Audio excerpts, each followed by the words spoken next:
Okay, so we're going to look at some of the additional tools and features that you can use to improve the quality of your paths. You should become fairly good at creating paths with good integrity. That's the first sign of a good designer, is that their paths and points and paths are in good shape. So let's have a look at this. So we're going to look at what you can do with the pen tool first. So this shape was created with the pen tool. So I'm just going to press P for the pen tool. So the one thing you can do is add points by clicking on the path. So you can see when I move my mouse over the path, the icon gets a little plus next to it. I can click on a path to add points. To subtract points, there's a number of ways. I can move over a point with the pen tool. You'll see I get a little minus. It will subtract that point, but it will keep the path running through there. I'm going to undo that, and instead of clicking using the pen tool delete anchor point, I'm going to actually hold down Control or Command and click on that point and press delete on my keyboard. That will actually, sorry, let me do that again.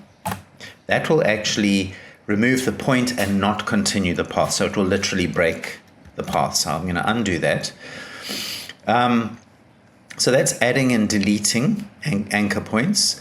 If I wanted to cut a path at a particular point, let's say I wanted to cut it here. If I hold down Control or Command and click on that point, and then go up here and choose this button that says Cut Path at Selected Anchor Points. If I click on that, go back to my selection tool, you can see now this path has been cut.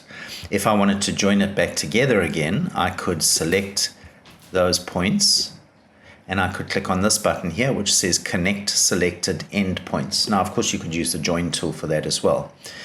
Okay, so those are just some extra things to remember with the pen tool. Let's look at some of the object path operations. There's quite a lot here. And I have mentioned them in another video, but I wanted to cover everything together for optimizing paths. So if I wanted to join these two shapes together to make a leaf, so obviously this is one half that's been mirrored across the other half or reflected over. If I just select the two shapes and I right click and I say join, you can see that it's joined at the bottom but not at the top, and it's just created a line between those 2 points. So when you're joining things and you want them to be absolutely symmetrical, it's a good idea to use average first and then join.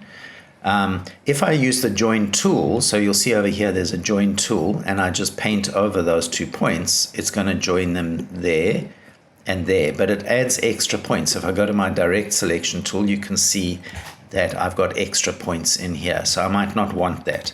So I'm going to undo that. So for me, the best way of doing this is to select the 2 top points and the 2 bottom points, and then right click and say average. And we're going to average vertically, not on both, and say okay. And it brings those all together. Now I can select just those 2 points, right click, join, and here, right click, join. Okay, now I've got one shape and I've got the minimum number of points. So if I go to my direct selection tool, you can see it's just 4 points, which is a nice optimized path. If you have something on a path, text on a path, objects on a path, even an arrow, and it's the wrong way, remember that your paths are drawn in the order of your path, or the order of your points is in the order you created them.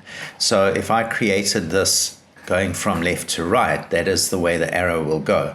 You can reverse that. So if I select this object and I go to Object, Path, Reverse Path Direction, you can see now the path is going the other way. So there's some situations where that might actually be helpful. Simplify, let's have a look at this image that I've placed here.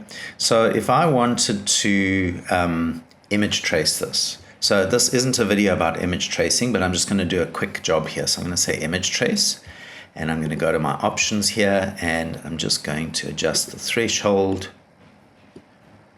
and ignore the background and just say expand. So now what has happened here, if I go to my direct selection tool, is I have got lots and lots of points here. So it's a good idea when you are doing something like an image trace to optimize your paths and points afterwards. Image trace is great for this kind of thing. It's not really that suitable for logo tracing, and that's sometimes, but you generally don't want to do that. So what I'm going to do is go to Object, Path, Simplify. And I'm going to click on the little cog to bring up the settings, and you can see it says that the original shape has got 879 points. Now, if I take that down to a minimum and to smooth, you can see it's now brought it down to 314, so less than half of the original points. And I can press OK. Let's go and have a look. It's still actually quite nice. It's starting to look more vector-like. Let's go back here and let's choose smooth. So path, smooth. And I'm just going to bring this slider up. So you don't want to go all the way because then you just lose the shape. But if I bring the path up, it starts to look more cartoony and more kind of vector-like. I'm going to leave it there. Okay, so simplify and smooth are ways that you can take something that has a high level of points and bring them down and simplify the object. All right, so we've done up to smooth. Add anchor points. If you need more anchor points for some reason, so for example with this leaf, it's only got 4 anchor points. If I select it and go to Object, Path, Add Anchor Points, you can see that it's added an extra anchor point in between the original points. Let's do that again. Path, Add Anchor Points. Now we've got lots of points. So sometimes you might want to do that. Most of the time you probably want to reduce the number of points, but you can add anchor points if you need them. Okay, to remove anchor points, you can either select specifically and click on this button up here, which is Remove Selected Anchor Points, or you can go to Object, Path, Remove Anchor Points, and it's going to remove the ones that were selected. Okay, then we have something called Cleanup. Now this is important, is sometimes when you're working, you might be a little bit lazy about cleaning up stuff. So for example, if you take the pen tool and you just click, and then you just control click away and you forget that you did that. So what you've left behind there is a point that doesn't exist. It's not part of your design. You might even take some text and then delete the lorem ipsum out of there and then forget that you made that, go back to your selection tool. You've now got all of this junk sitting here and you want to get rid of that. So I'm going to press Control or Command Y. It's outline mode. And you can see that there are these little crosses indicating that there's some junk on my artboard. So I want to clean that up. So if I go Object, Path, Clean Up, I can choose to clean up straight points, unpainted objects, and empty text paths. I'm going to press OK. You can see all those little crosses have gone away. So Control or Command Y. It's a good idea to do that when you finish your design and you're ready to prepare it for print or whatever. It's always a good idea to do a cleanup. All right, then let's look at expanding. So sometimes when you've done something in Illustrator, it's a bit dangerous to leave it as a special effect or something like that. It might get lost in translation if you submit that file to someone else who maybe doesn't have the same version of the software. So for example, here we have a letter that's had the effect envelope and its warp and it was arc applied to it. Now, if I just leave it like that and I sent this file to someone else, they might open it, and if they don't have the same version as me, it might not translate well. So at the moment, it's perfectly editable. If I take that and change it to another letter, it's going to apply the same thing. So it's perfectly editable, but it's a good idea when you have applied, let me just go back to there, when you have applied some kind of warp or distortion or something like that, that you take it and you go Object, Expand. That will turn it into an object with a fill and path around it. It's kind of like baking it. It's saying this can't get lost in translation. It's baked into a basic vector shape.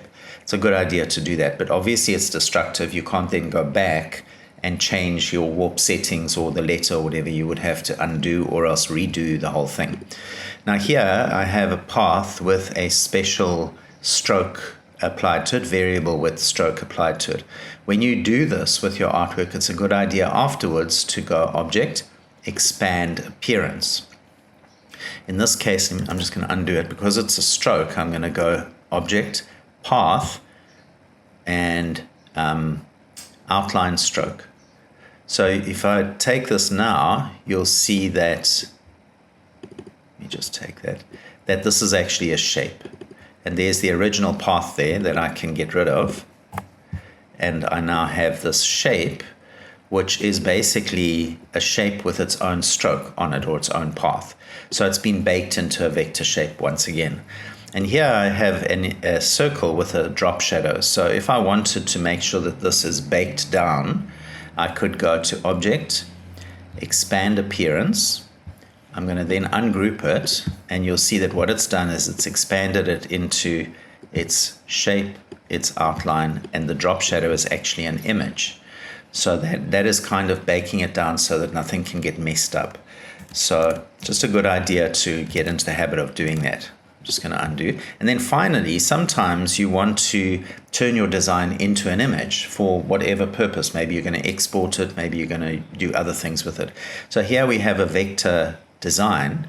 If I select it and go to Object, Rasterize, I can choose from different color modes. It's in RGB at the moment. Sorry, it isn't. It's in CMYK.